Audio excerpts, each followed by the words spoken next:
جو مالک ہے مرضی بھی مالک کی ہوگی، ہماری کوئی اس میں مرضی نہیں ہوگی۔ زندگی کا کوئی بھی دستور، زندگی کا کوئی بھی طریقہ، زندگی کا کوئی بھی فنکشن، ہر فنکشن میں ہم جہاں بھی رہیں، جس مٹی پہ بھی رہیں، ہمیں دیکھنا یہ ہے کہ اس کام میں مرضی میری چل رہی ہے یا مرضی اللہ اور اس کے رسول کی چل رہی ہے۔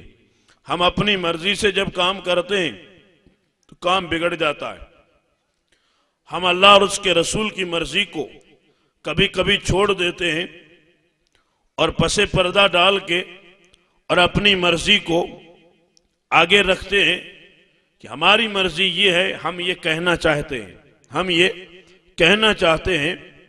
اگر کوئی آدمی کسی کے گھر میں نوکر ہو، مالک کچھ اور کہے اور نوکر کچھ اور کہے، مالک کہے پانی لے کے آ اور نوکر چائے لے کے جائے، تو جھگڑا تو اسی ٹائم کنفرم ہے کہ بھائی میں نے پانی مانگا تھا اور تو چائے کیوں لے کے آیا؟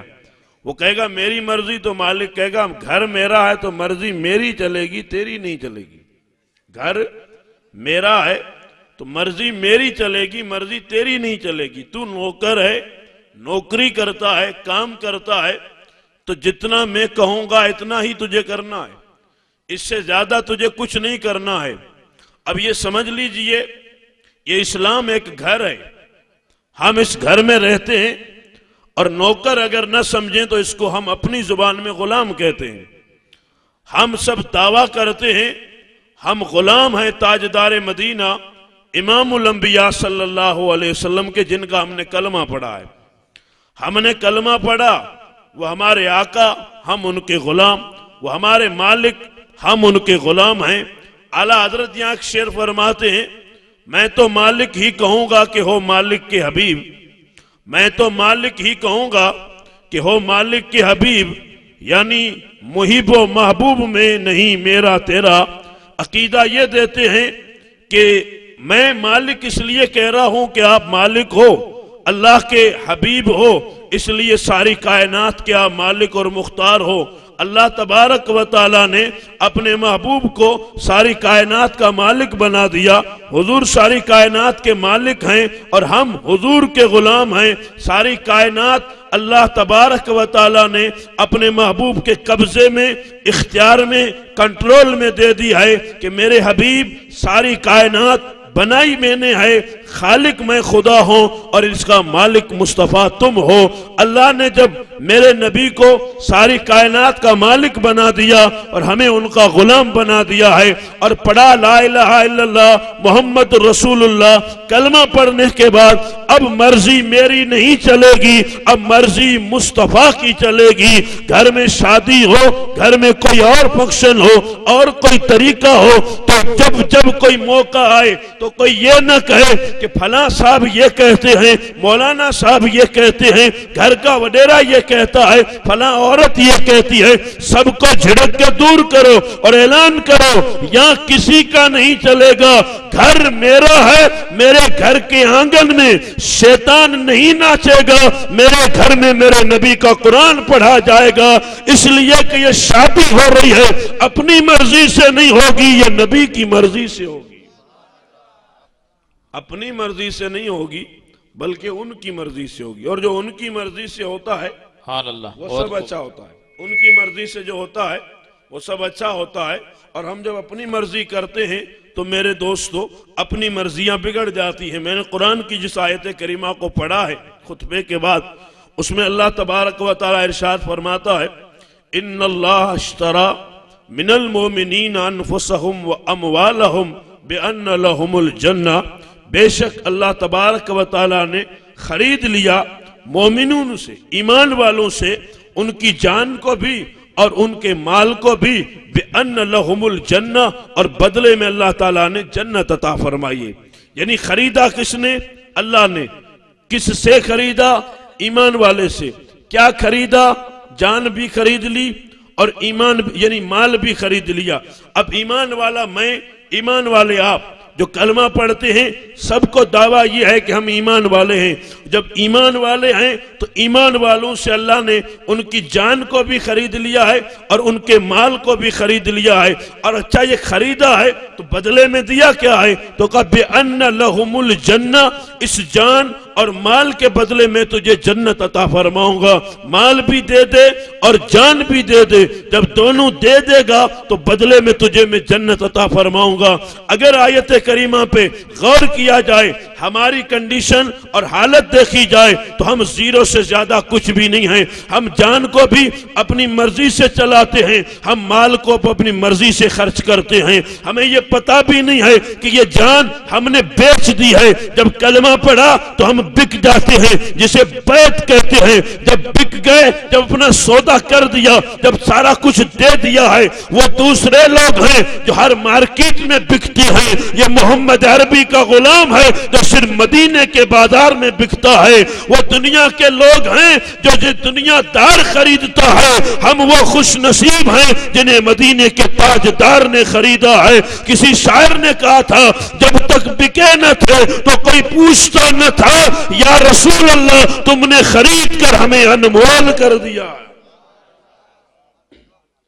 جب تک بکے نہ تھے تو کوئی پوچھتا نہ تھا، یا رسول اللہ جب تک بکے نہ تھے تو کوئی پوچھتا نہ تھا، آپ نے خرید کر ہمیں انمول کر دیا۔ حضرت ابو ذر غفاری رضی اللہ تعالیٰ عنہ جب تک بکے نہیں تھے تو حال کچھ اور تھا، اور جب بک گئے کلمہ پڑھ لیا، ہاتھ میں ہاتھ دے دیا، بات سودا کر لیا، تو مدینے کی زمین پہ جا رہے ہیں۔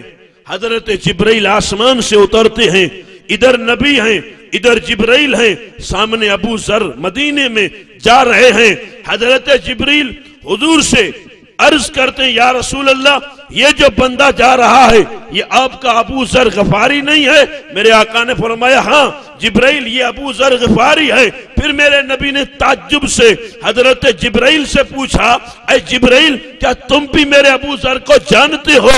تو میرے آقا سے جبرائیل عرض کرتے ہیں، یا رسول اللہ ابو ذر کو جتنا زمین والے نہیں جانتے اتنا آسمان والے جانتے ہیں۔ ارے جب تک بکا نہیں تھا تو مکے اور مدینے کے لوگ نہیں جانتے تھے، اور جب بازار مصطفیٰ میں اپنا سودا کر دیا تو زمین والے تو کیا اسے فرشتے بھی جانتے ہیں، فرشتے بھی پہچانتے ہیں۔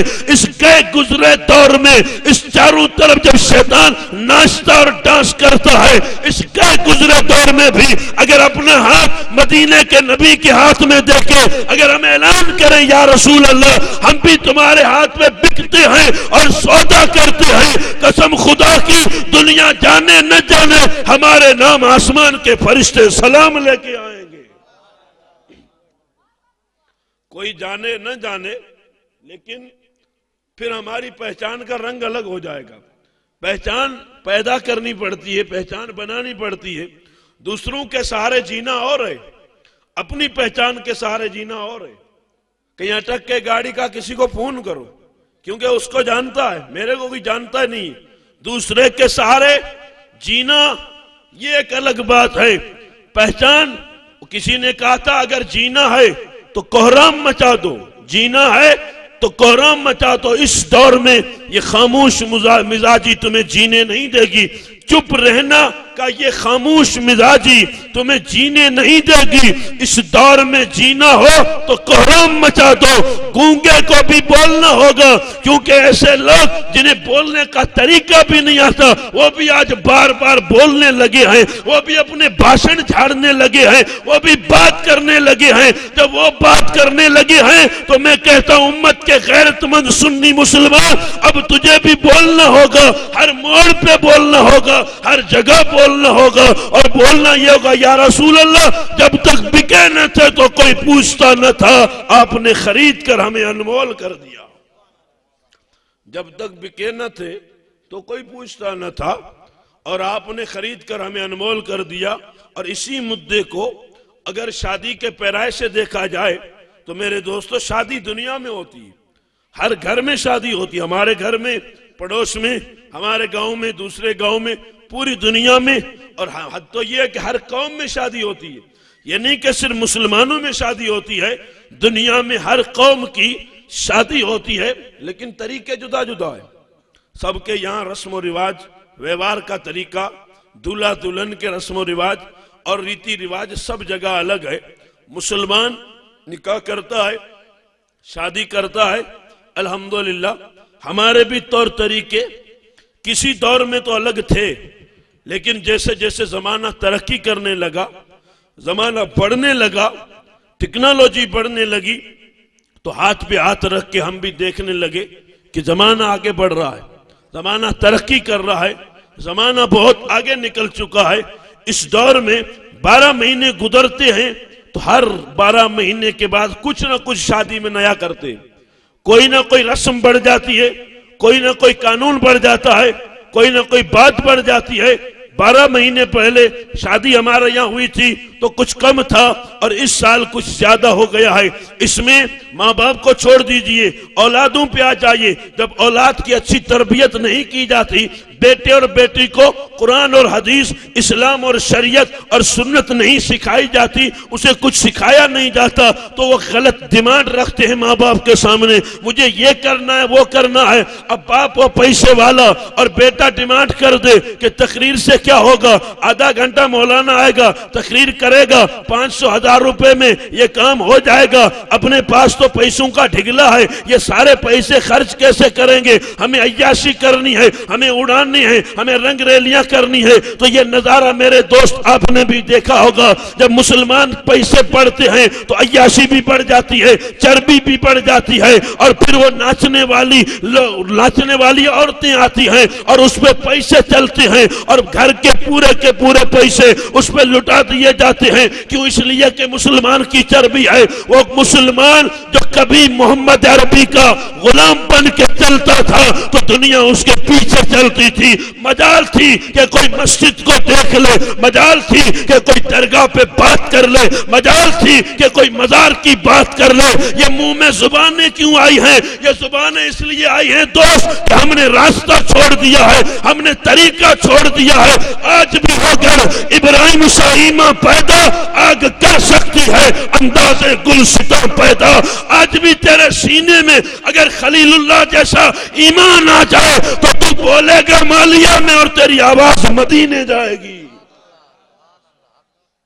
بولنے کی عادت ڈالیے گا، جب بولے گا دل سے تو تیری آواز مدینے جائے گی. یہ بوگس عقیدے دنیا نے جو بنا کے ہم کو دیے ہیں کہ کچھ نہیں ہے، کوئی سنتا نہیں. یہ جو امریکہ کرے، یورپ کرے، دنیا کے بڑے بڑے ملک، کچھ بھی نہیں ہے. یہ ساری دنیا خاک ہے. اصل مدینے کی زمین ہے جہاں محمد عربی آرام کر رہے ہیں. اور عقیدہ یہ ہے کہ کل بھی دے رہے تھے، آج بھی دے رہے ہیں، اور صبح قیامت تک اپنی امت تو کیا میرے نبی کے در سے دشمن بھی جھولیاں بھر کے جاتے ہیں. اور یہ نوٹ کر لیجئے، کون دیتا ہے؟ دینے کو منہ چاہیے، دینے والا ہے سچا ہمارا نبی. آتا ہے فقیروں پہ انہیں پیار ہی کچھ ایسا، خود بھیک دیں اور کہیں میرے منگتے کا بھلا ہو. خود بھیک دیں اور کہیں میرے منگتے کا. یہ کوئی کرے گا دنیا میں کہ بھیک بھی دو اور ساتھ میں دعا بھی دو؟ ہم کسی سے مانگیں گے یا کوئی ہم سے مانگے گا تو ہم یعنی بہت کچھ سنا کے پھر اس کو دیں گے. دعا تو کیا دینی تھی، اسے وعدہ کر لیں گے کہ آئندہ مانگنے مت آنا. یہ ہمارا سسٹم ہے، ہمارا کلچر ہے. ہم کسی کو 10-20 روپے دیں گے تو اس کو سنا کر دیں گے کہ آئندہ کے لیے یہاں آنا مت.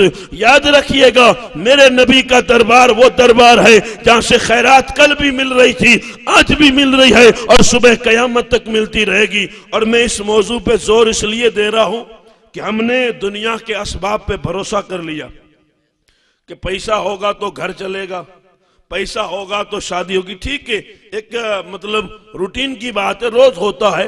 پیسے پہ دھیان دو، پیسہ کماؤ، پیسہ بچاؤ، اسی پہ توجہ دی جائے. اگر تاجدار مدینہ امام الانبیاء صلی اللہ علیہ وسلم کی زندگی اور آپ کے تمام صحابہ کی زندگی کو اگر پڑھ لیا جائے اور دیکھ لیا جائے، اور ان تمام میں سب سے عظیم ترین جو ہستی ہے جسے ہم اپنے عقیدے میں امیر المومنین خلیفۃ المسلمین سیدنا ابو بکر صدیق رضی اللہ تعالیٰ عنہ کہتے ہیں، جن کا آج یوم وصال ہے، جن کا آج یوم وصال ہے، وہ عظیم عظیم ہستی اگر ان کی زندگی کو پڑھ لیا جائے تو پتہ لگ جائے گا کہ وہ محبوب خدا کا یار، محبوب خدا کا دوست، اس کی زندگی کیسے گزرتی تھی، ان کی زندگی کا نظریہ کیا تھا، فکر کیا تھی، وہ کیا دیکھنا چاہتے تھے، وہ کیا کرنا چاہتے تھے۔ سنو ان کی اپنی زبان سے، وہ کہتے ہیں النظر الی وجہ رسول اللہ صلی اللہ علیہ وسلم۔ سنو لوگو، ابو بکر کی پسند یہ ہے کہ ابو بکر کی آنکھیں ہوں اور چہرہ مدینے کے تاجدار کا ہو،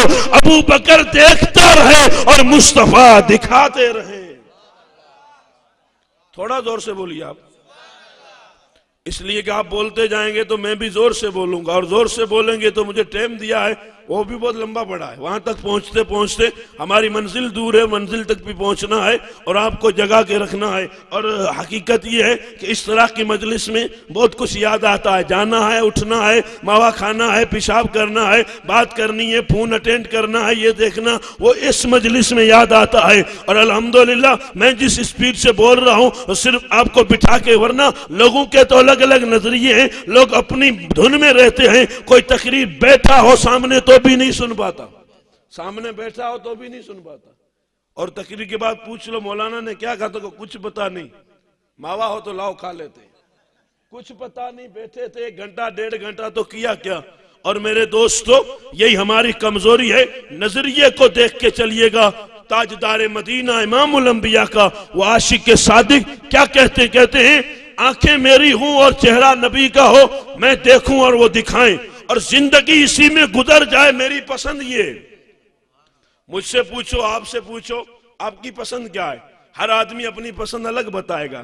کوئی کہے گا مجھے پیسہ چاہیے، گاڑی چاہیے، دکان مکان چاہیے، گھومنا چاہیے، مجھے پکنک کے لیے جانا، سب کی الگ الگ پسند ہے، میری بھی پسند الگ ہے، آپ کی بھی پسند الگ ہے۔ لیکن ابو بکر صدیق سے جب پوچھا جائے کہ آپ کی پسند کیا ہے تو کہتے ہیں میری پسند یہ ہے، اب میری نگاہوں میں جچتا نہیں کوئی، جیسے میرے سرکار ہیں ایسا نہیں کوئی، بس آنکھیں میری ہوں اور چہرہ مدینے کے تاجدار کا ہو۔ جب یہ نظریہ تھا، جب یہ مسلمان کا عمل تھا کہ چہرہ نبی کا ہو اور آنکھیں مسلمان کی ہو، یہ دیکھتے رہنا، زندگی گزار لینا، جب یہ نظریہ تھا تو ان کے نام آسمان کے فرشتے سلام لے کے آتے تھے۔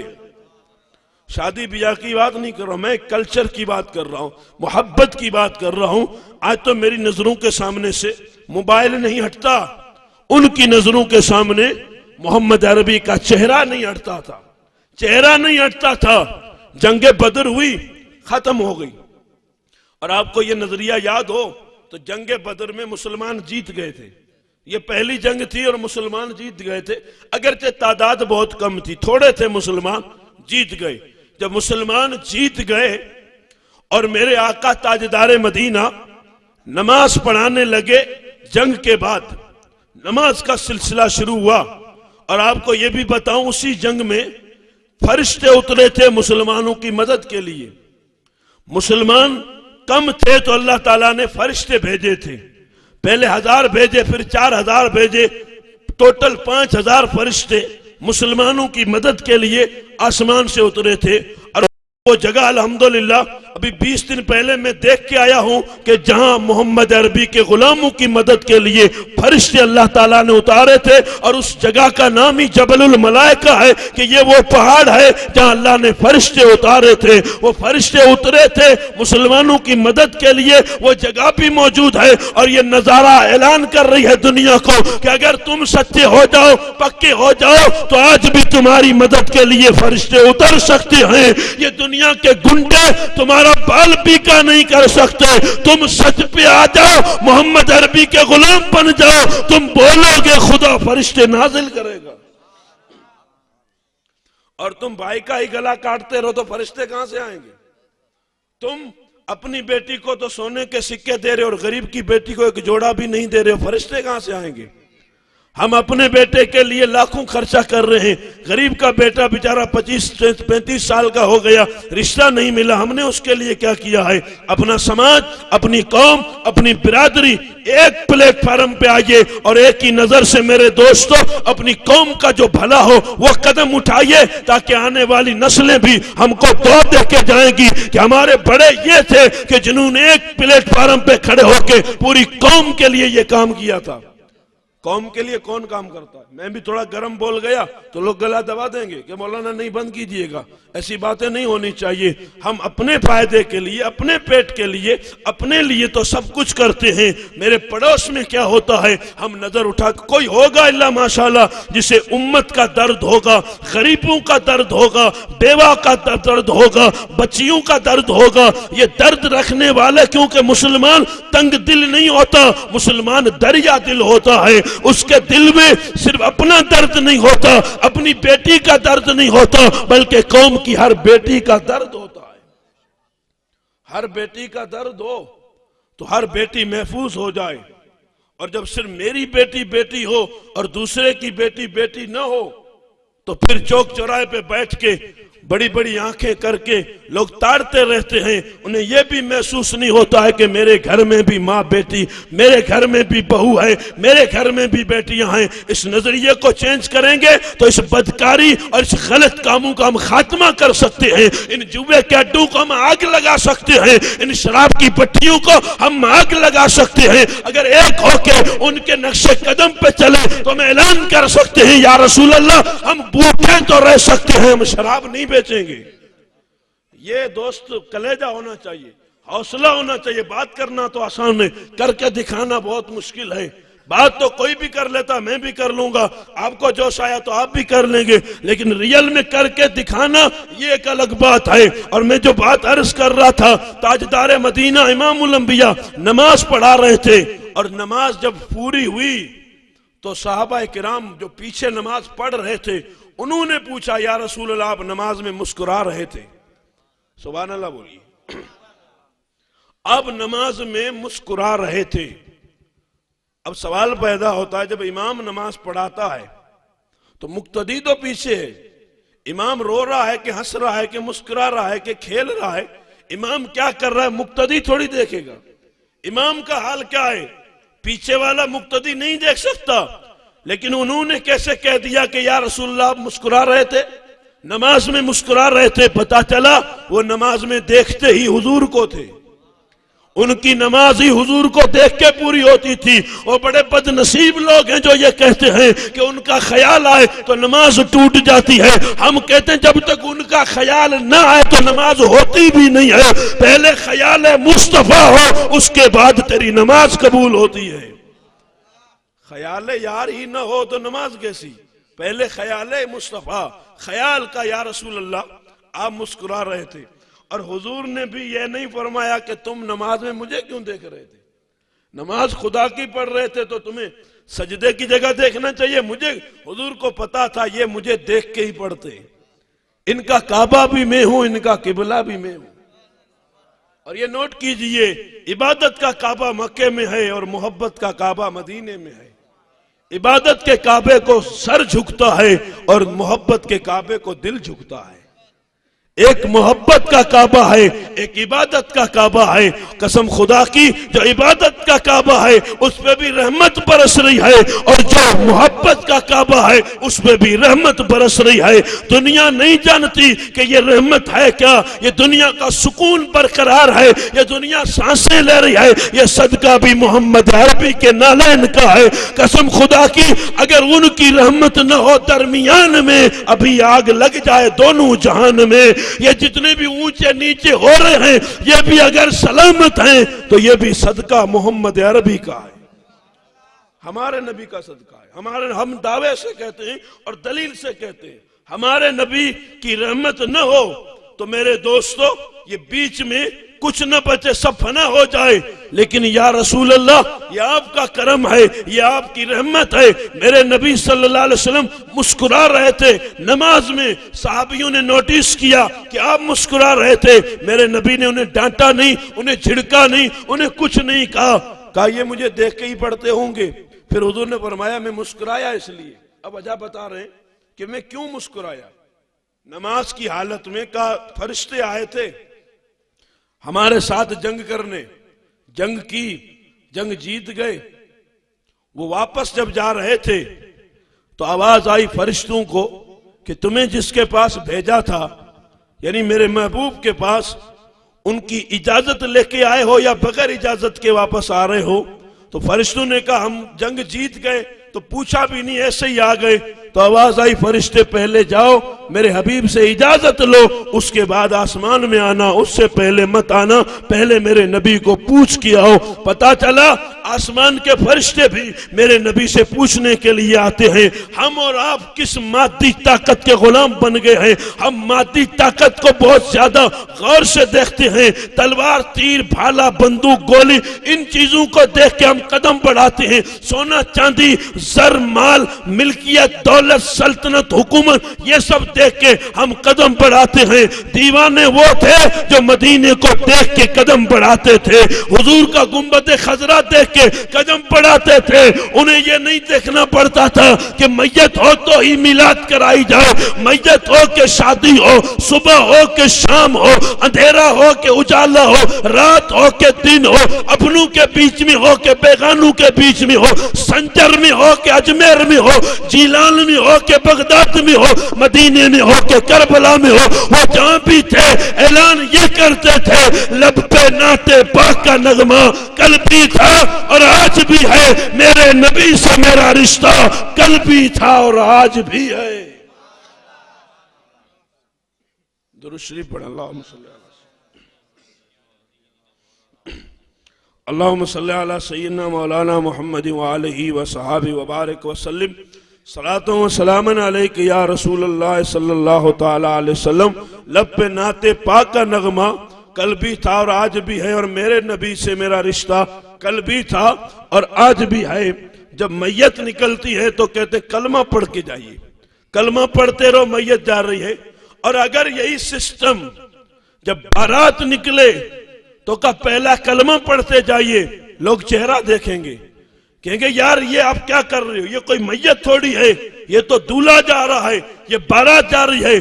کلمے میت کے ساتھ پڑھے جاتے ہیں، کلمے دولہے کے ساتھ نہیں پڑھے جاتے. کس نے کہا نہیں پڑھے جاتے؟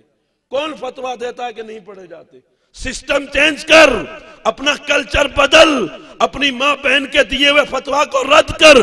فتویٰ وہی چلے گا جو محمد عربی کی حدیث کہتی ہے، میری تیری بات نہیں، مولانا مفتی کی بات نہیں. اگر میت کو کلمے کے ساتھ لے جایا جا سکتا ہے تو یہ بارات بھی نبی کے غلام کی ہے. جب نکلے تو ڈی جے کے ساتھ نہیں، نبی پہ درود و سلام پڑھتے ہوئے نکالو تاکہ دشمن بھی دیکھے 14 صدیوں کے بعد بھی نبی کے غلام زندہ ہیں، مرے نہیں بلکہ زندہ ہیں.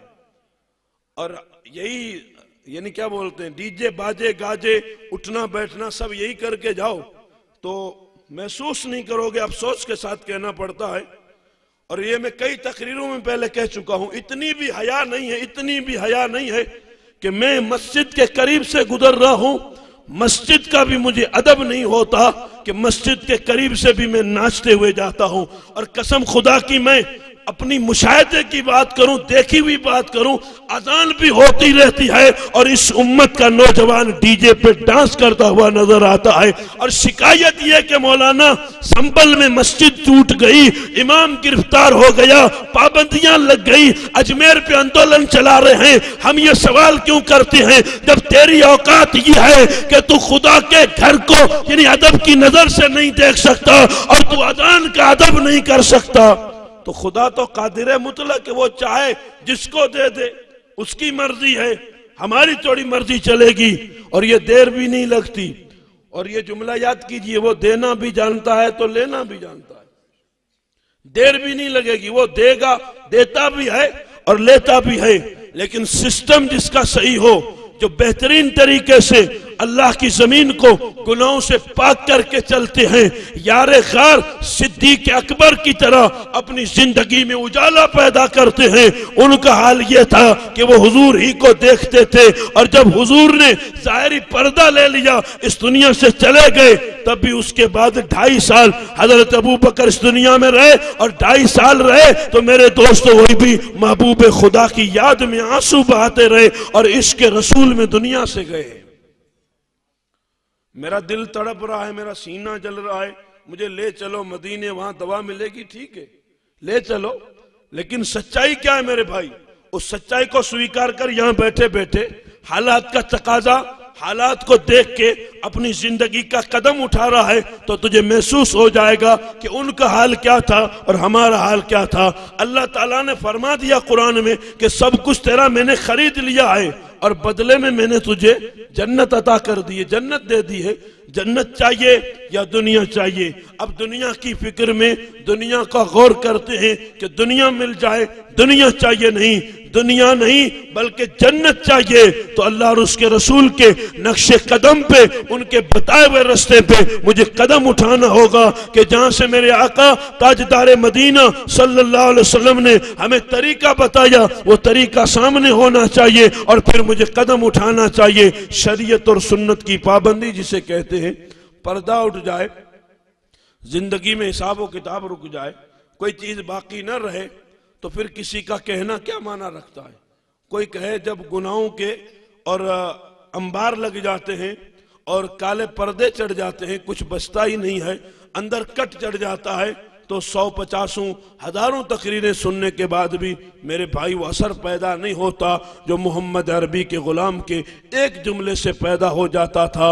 حضرت خواجہ معین الدین اجمیری رضی اللہ تعالیٰ عنہ کی زندگی پڑھے تو سمجھ میں آتا ہے کہ جہاں ہماری تقریریں 50 کرنے کے بعد جو نتیجہ نہیں نکلتا، میرے غریب نواز ایک جملہ کہتے ہیں تو کئی لوگ اسلام کے دائرے میں داخل ہو جاتے ہیں۔ ہم بیٹھ کے تقریر تو کرتے ہیں، بڑا جوش اور جذبہ لوگوں کو دکھاتے ہیں، لیکن ہم بتائیں ہم نے کتنوں کو مسلمان کیا ہے، ہم نے کتنوں سے کلمہ پڑھایا ہے؟ نہیں میرے دوستو، جہاں آپ کھڑے ہو وہ ہم بھی کھڑے ہیں، کوئی فرق نہیں، کائے کی صف میں کھڑے ہو گئے۔ محمود و یاد نہ کوئی بندہ رہا نہ کوئی بندہ نواز، ہونا تو یہ چاہیے تھا کہ میری سیرت کو اور میری صورت کو دیکھ کے بھی دنیا کو کلمہ پڑھنا آ جانا چاہیے، نبی کا دیوانہ بننا آ جانا چاہیے، اور حضور کا دیوانہ آدمی دیوانے کو دیکھے گا تو کہا یہ دیوانے ایسے ہیں تو ان کے آقا کا عالم کیا ہوگا؟ وہ چلتے کیسے ہوں گے، وہ بیٹھتے کیسے ہوں گے، وہ شادی کیسے کرتے تھے، ان کا طور طریقہ کیا تھا؟ سیرت میں سب موجود ہے، نہ پڑھا نہ دیکھا نہ لکھا ہوا دیکھا کہ حالات کیا ہیں، تقاضا کیا ہے، دنیا کیا چاہتی ہے۔ اس لیے میرے دوستو بڑوں کو پڑھنے کی ضرورت ہے، اور میں عرض کرتا چلوں ہمیں کچھ نہیں دینا نہ کچھ لینا، جنہوں نے دیا جنہوں نے لیا، زخم بھی کھا لیے، گردنیں بھی کٹا لی، اور اسلام کے چمن میں خون بھر دیا تھا، اور اسلام کو اتنا ہرا بھرا کر دیا کہ قیامت کی صبح قائم ہو جائے گی، اسلام کی شاخ کو کوئی نیچے نہیں کر پائے گا۔ آج جتنے دھمکیاں دے رہے ہیں، ہمیں بھی کبھی کبھی بیٹھے بیٹھے یہ ٹینشن ہوتا ہے کہ اسلام کا کیا ہوگا، اسلام کی کشتی کا کیا ہوگا، تو یاد رکھیے گا ہو سکتا ہے ہمیں ہمارے گناہوں کی سزا مل جائے۔ رہی بات اسلام کی، اسلام کل بھی تھا، اسلام آج بھی ہے، اور اسلام قیامت کی صبح تک باقی رہے گا۔ اس لیے کہ اسلام میری وجہ سے نہیں، اسلام آپ کی وجہ سے نہیں، اسلام اگر ہے تو شہید کربلا کے خون کی برکت سے ہے، اسلام باقی ہے تو غریب نواز کی برکت سے باقی ہے، اسلام ہماری وجہ سے نہیں، اسلام غریب نواز کی وجہ سے ہے۔ اور یہ بھی ذہن میں رکھیں کہ اسلام ہماری وجہ سے یا ہم اسلام کی وجہ سے ہیں۔ ایک بات ہے کہ یار ہم اسلام کی وجہ سے ہیں یا اسلام ہماری وجہ سے، تو سن لیجئے، ہماری وجہ سے اسلام نہیں ہے، اسلام کی وجہ سے ہم ہیں۔ اسلام ہے تو ہم ہیں۔ اسلام کے بغیر یہ کرسی پہ کس نے بٹھایا؟ اسلام نے بٹھایا۔ یہ لوگ ہاتھ کیوں چومتے ہیں؟ اسلام کی وجہ سے۔ جو دیا وہ سب اسلام نے دیا، کل بھی دیا آج بھی دیا اور قیامت کی صبح تک اسلام ہی دے گا۔ لیکن میرے دوستو، وہ اسلام میرے گھر میں کتنا ہے، میری دکان میں کتنا ہے، میرے پڑوس میں کتنا ہے، اگر دیکھنے جائیں سمجھنے جائیں تو اوپر سے لے کے نیچے تک، امیر سے لے کے غریب تک، امام سے لے کے مقتدی تک، سب کشت ہو چکے ہیں، گناہوں میں لت پت ہو چکے ہیں۔ جو تم کر رہے ہو وہ ٹھیک ہی کر رہے ہو، تم جہاں جا رہے ہو صحیح کر رہے ہو، تم پٹاخے پھوڑ رہے ہو ٹھیک کر رہے ہو، تم پتنگ اڑا رہے ہو ٹھیک کر رہے ہو، تم شادی میں ناچ رہے ہو تم ٹھیک کر رہے ہو، قوم کی بیٹیوں کو نچوا رہے ہو ٹھیک کر رہے ہو، جدھر جاؤ ادھر یہی سسٹم ہے۔ صرف آپ کی بات نہیں کر رہا ہوں، پوری مسلم سوسائٹی کی بڑی بڑی قومیں جن کے یہاں ایمان نہیں ہے، انہوں نے بھی اس چیز پہ پابندی لگا دی ہے کہ فضول خرچہ بھی نہیں کریں گے اور یہ سب کچھ بجایا بھی نہیں جائے گا۔ سمپل طریقے سے شادی ہوگی، 4-5 گھر کے مکھیے بیٹھیں گے اور نکاح ہو جائے گا، کوئی زیادہ خرچہ نہیں، کوئی فضولیات نہیں۔ اور جب یہ ہلکا ہاتھ ہم رکھیں گے تو جو ہم سے نیچے غریب آدمی ہے اسے شادی کرنے کا ہنر ملے گا، اسے شادی کرنے کا موقع ملے گا۔ میرے پاس گھر میں 8 لاکھ روپے تھے، میں نے جو من میں آیا وہ 7 تام بنا کے دنیا کو کھلا دیا، اپنی بیٹی کو سونے کے ہار دے دیے، تو میرے پڑوس میں جو غریب رہتا ہے وہ کہاں جائے گا؟ وہ تو سگائی کرنے کے لیے سوچے گا، کیونکہ اس نے اتنا کیا ہے تو لوگ مجھے تانا نہیں دیں گے۔ شادی تو شادی، لوگ شماسیے میں بھی 2 من چوکھے بنا دیتے، لوگ صرف تانے سے بچنے کے لیے۔ یہ ہم اپنی قوم کو اٹھاتے نہیں، جب 4 پیسے اکٹھا آدمی کر لیتا ہے تب کوئی نہ کوئی فنکشن آتا ہے، جہاں تھا وہاں زمین کے برابر کر دیتے، اٹھنے نہیں دیتے۔ یہ سینے کا درد محسوس کیجئے، اس میں امیر کی نفی نہیں ہے کہ جسے خدا نے دیا ہے ہم اس کی یعنی اس سے نفرت نہیں، اسے خدا نے دیا ہے تو یہ اللہ کا کرم ہے، اللہ کا کرم سمجھ کے صحیح رستے میں لگائے گا تو اللہ اسے مزید عطا فرمائے گا۔ باقی کمی کیا تھی ابو بکر صدیق کے پاس؟ کسی چیز کی کمی نہیں تھی، سب کچھ تھا۔ وہ مکے کا جج تھا، مکہ چھوڑ دیا، کہا کس لیے چھوڑا؟ تو کہا میرے نبی نے چھوڑا تو میں بھی چھوڑ رہا ہوں۔ آگے آگے نبی، پیچھے پیچھے صدیق، گھر گھر کا مکے میں ہے، دولت مکے میں ہے، جاگیر مکے میں ہے، سب کچھ مکے میں چھوڑ دیا۔ مکے کی جج کی حیثیت رکھنے والی اتنی بڑی شخصیت، آدھی رات کو حضور نے کہا چلنا ہے تو کہا یا رسول اللہ جہاں آپ چلیں گے وہاں آپ کا صدیق چلنے کے لیے تیار ہے۔ آگے آگے نبی جا رہے ہیں، پیچھے پیچھے صدیق جا رہے ہیں۔ یہ بھی نہیں دیکھا میرا گھر، میری فیملی، میرے بچے کا کچھ نہیں دیکھا، صرف حضور کو دیکھا اور حضور کو دیکھ دیکھ کے چلتے رہے۔ تاریخ بڑی دلچسپ ہے، دنیا جانتی ہے اس یار غار کو کہ جس نے قدم قدم پہ قربانیاں پیش کی۔ یا رسول اللہ کبھی دائیں کبھی بائیں چلتے ہیں تو حضور نے پوچھا کیا کر رہے ہو؟ تو کہا اس لیے چل رہا ہوں اگر آگے سے کوئی زخم دے تو ابو بکر کو لگے آپ کو نہ لگے، پیچھے سے کوئی زخم دے تو ابو بکر کو لگے آپ کو نہ لگے، یعنی اپنی جان اپنی زندگی میں آپ کے نام قربان کر دیتا ہوں۔ مجھے اپنی زندگی سے پیار نہیں، مجھے آمنہ کے لال سے پیار ہے۔ اور جہاں آپ کا گھر تھا مکے میں وہاں مسجد بنی ہوئی، جہاں آپ کا گھر تھا مکے میں وہاں مسجد بنی ہوئی، اور اشارہ یہ کرتے ہیں کہ یہ وہ جگہ ہے جہاں ابو بکر صدیق کا گھر تھا، جہاں آپ رہتے تھے۔ اور میں آپ کی بات اس لیے کر رہا ہوں کہ آج آپ کا دن ہے، اب آپ کا یوم وصال ہے، آپ کا عرس ہے، اور آپ کا عرس ہے، ہمارے بچوں کی شادی بھی ہے اور ابو بکر صدیق کا عرس بھی ہے۔ اس یار غار کی ہم بات کریں گے تو اللہ تعالیٰ ان بیٹوں کی نسل میں بھی ابو بکر صدیق کے غلام پیدا کرے گا۔ آمین کہہ دیجئے گا۔ ہم آمین کہنے میں بھی کنجوسی ہیں کیونکہ ہم کو کرنا ہی نہیں ہے، ہمیں جوکر چاہیے، جوکر، پھٹی پینٹ کے جوکر، لمبی چین والے، آدھے سے زیادہ ننگے ہوں اور 2 ٹائم جھانپے جاتے ہوں، مسجد جمعے کو بھی نہ جاتے ہوں، ایسی فیملی برا مت لگائیے گا، میں ریئل بات کر رہا ہوں۔ اور اگر کسی کو تکلیف ہو تو بیٹھ کے بات بھی کر سکتے ہیں، سسٹم تجھے چینج کرنا ہوگا۔ مولوی گلا پھاڑ پھاڑ کے مر جائے گا، مولوی کی باتوں کا اثر نہیں ہوگا۔ اگر تو باپ ہے تو بیٹے کو سدھارنا تیری ذمہ داری ہے، اگر تو ماں ہے تو بیٹی کو سدھارنا یہ تیری ذمہ داری ہے۔ ماں چاہے میری بیٹی نیک بنے تو ماں چاہیے کہ ماں بھی مصلی بچھائے تو بیٹی بھی مصلی بچھائے گی، باپ بھی مصلی بچھائے تو بیٹا بھی مصلی بچھائے گا۔ ماں سیریل دیکھے گی تو بیٹی بھی سیریل دیکھے گی، اور باپ بھی اگر فلم دیکھے گا تو بیٹا بھی دیکھے گا، اور جو ہے وہ سب دکھ رہا ہے۔ نہیں بولتے جیسی اصل ویسی نسل، جیسا بیج ویسا پھل، یہ کوئی میری بات نہیں، آپ سب کلچر سے واقف ہیں، سب ہم جانتے ہیں، ہم جیسا میں رہوں گا ویسی میری اولاد رہے گی، جس طرح سے۔ اور یہ سجدے، یہ نماز، یہ ذکر، یہ فکر، یہ تربیت، یہ دین، یہ مدرسے میں بعد میں سکھایا جاتا ہے، پہلے ماں کی جھولی میں سکھایا جاتا ہے۔ ماں اگر سکھائے تو بیٹے اتنے سیکھتے ہیں، ماں اگر قرآن سکھائے تو بیٹا قرآن مسجد نبوی میں بھی پڑھتا ہے، کربلا میں بھی پڑھتا ہے، سر تن سے لگا ہو تب بھی پڑھتا ہے، اور سر کٹ جائے تب بھی قرآن پڑھتا ہے۔ جب ماں قرآن پڑھے تو بیٹا کربلا میں نیزے کی نوک پہ قرآن پڑھتا ہے، اور ماں ہی نہ پڑھے تو بیٹا کیا پڑھے گا؟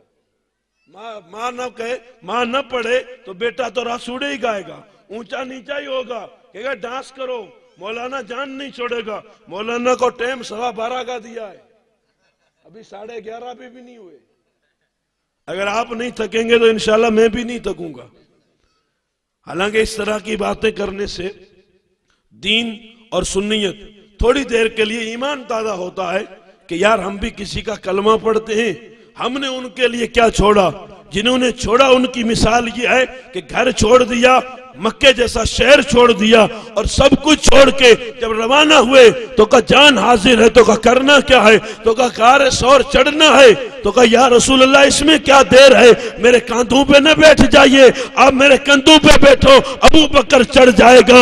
سیرت گواہ ہے، وہ غار ثور جب دیکھتے ہیں تو دور سے ہی پسینہ چھوٹ جاتا ہے کہ اتنا اونچا غار ہے، اس پہ چڑھے کیسے ہوں گے، لیکن سلام ہو یار غار تیری عظمت کو کہ چڑھے تھے تو تنا نہیں چڑھے تھے، کندھوں پہ محمد عربی بیٹھے تھے اور میرے صدیق چڑھ رہے تھے، اور چڑھ کے ثابت کر دیا کہ قیامت کی صبح تک اس کا دعویٰ تو سب کریں گے، لیکن جو صدیق کر کے گیا ہے شاید کوئی ماں کا لال اتنا عشق کر پائے، نہیں کر پائے۔ اتنا عشق نہ میں کر سکتا ہوں نہ آپ کر سکتے ہیں، اس لیے کہ انہیں عشق کی خیرات ملی تھی تو چڑھ رہے تھے، اوپر ہو رہے تھے، چلتے چلتے بلندیاں پار ہو جاتی ہیں، اور جب وہاں پہنچتے ہیں تو کیا ہوا؟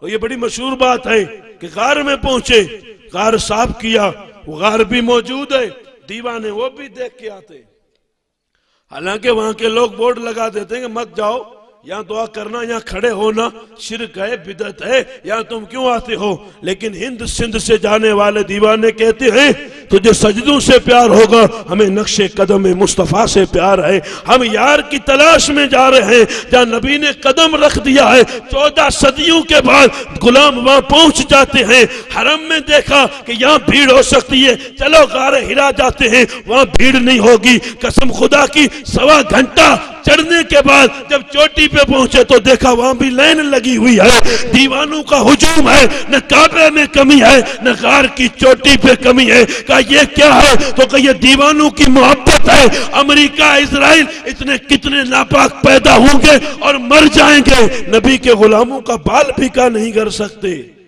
دیوانے کل بھی تھے اور دیوانے آج بھی ہیں، اور کا بدل دے آنے واحد میں نظام ہر دو عالم، اگر ضد پر آ جائے کوئی دیوانہ محمد کا، کوئی جانے تو کیا جانے، کوئی سمجھے تو کیا سمجھے، دو عالم کی خبر رکھتا ہے دیوانہ محمد کا۔ ہزاروں جبرائیل الجھے ہیں گرد منزل میں، نہ جانے کس بلندی پہ ہے کاشانہ محمد کا، کہ جس کی گرد منزل میں ہزاروں جبرائیل الجھ کے رہ گئے، اس محمد کا کاشانہ کتنا اونچا ہوگا کوئی نہیں جان سکتا۔ اگر سیرت پڑھ لی جائے اور حضور کی زندگی کو بچوں کے سامنے اور بیٹیوں کے سامنے رکھا جائے تو میرے دوستو شوق تو پیدا ہوگا کہ یار وہ ہمارے بڑے تھے، ہمارے آقا تھے، ہمارے مولا تھے، ہمارے حضور کے جو غلام تھے، وہ ہمارے بڑوں نے کیا کیا تھا۔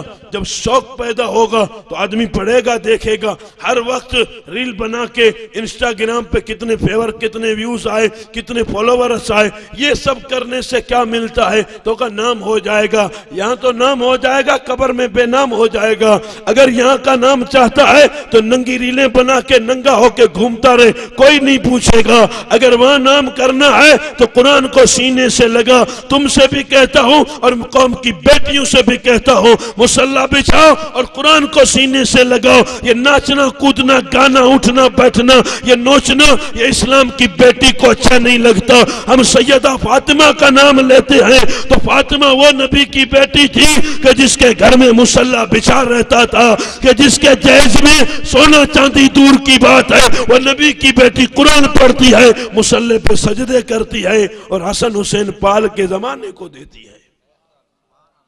جب یہ سسٹم تھا گھر کا تب یہ حال تھا۔ یار غار چڑھ جاتے ہیں، بلندی پہ پہنچتے ہیں اور غار صاف کرتے ہیں، اور غار جب صاف ہوتا ہے تو عرض کرتے ہیں یا رسول اللہ غار صاف ہو گیا، آپ اندر تشریف لے کے آئے۔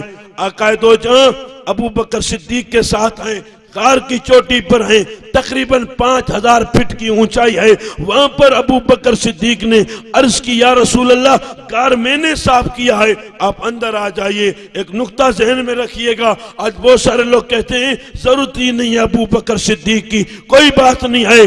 یاد رکھیے گا بغیر صدیق کے میرے نبی پہاڑ کے غار میں نہیں جاتے تو بغیر صدیق کے کسی مومن کے دل میں کیسے آئیں گے؟ پہلے صدیق کی محبت کو بسا لے تو نبی خود تیرے دل میں آ جائیں گے۔ صدیق اکبر سے محبت ہو، عمر فاروق سے محبت ہو، عثمان غنی سے محبت ہو، مولا علی سے محبت ہو، حسن اور حسین سے محبت ہو، یہ وہ محبت ہے جو تجھے نبی تک لے جاتی ہے۔ اگر ان تک پہنچا تو نبی تک پہنچا، اور جو نبی تک پہنچا وہ خدا تک پہنچا، اور جو خدا تک پہنچا جنت اس کا مقدر ہو جائے گی۔